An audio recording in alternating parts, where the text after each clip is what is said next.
बिहार के लखीसराय जिले में एक छोटा सा गांव है झपानी।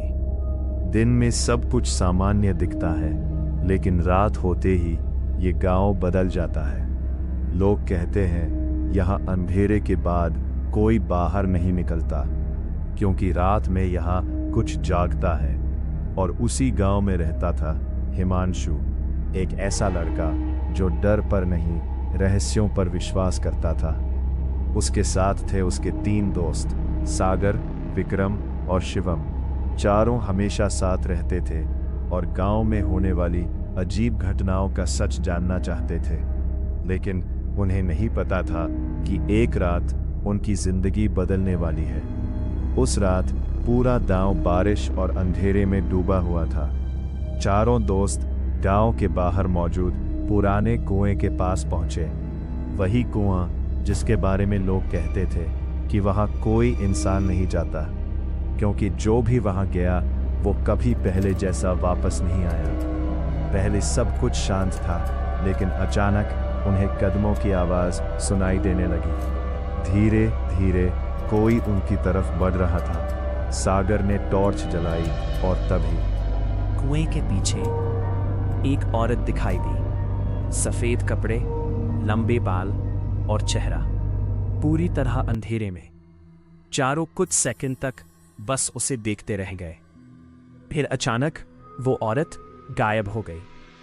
विक्रम डर चुका था, शिवम के हाथ कांप रहे थे, लेकिन हिमांशु अब भी उस चीज का सच जानना चाहता था। तभी पीछे से किसी के रोने की आवाज आने लगी, धीमी लेकिन बहुत डरावनी। ऐसा लग रहा था जैसे कोई दर्द में हो। चारों वहां से भागने लगे, लेकिन रास्ता बदल चुका था। जिस रास्ते से वे आए थे वहां अब सिर्फ जंगल था।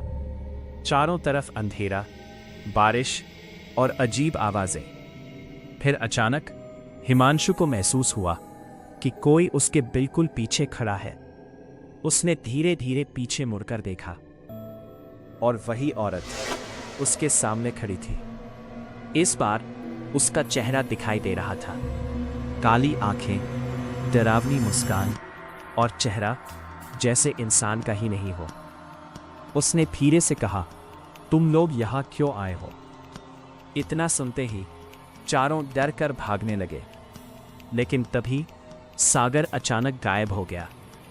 बाकी तीनों रुक गए। उन्होंने सागर को आवाज लगाई, लेकिन कोई जवाब नहीं आया।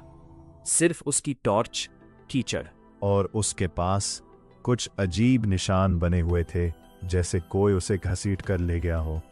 अब तीनों पूरी तरह डर चुके थे। वे किसी तरह गांव की तरफ भागे, लेकिन गांव पहुंचते ही उनके होश उड़ गए। पूरा गांव खाली था, घर खुले पड़े थे, लेकिन कोई इंसान नहीं था। और तभी गांव के बीचों बीच वही औरत फिर दिखाई दी।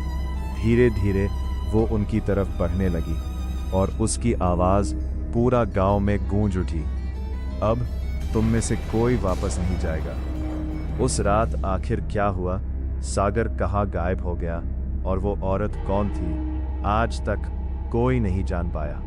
लेकिन लोग कहते हैं आज भी बारिश वाली रातों में झपानी गांव के पुराने कुएं के पास किसी के रोने और कदमों की आवाज सुनाई देती है।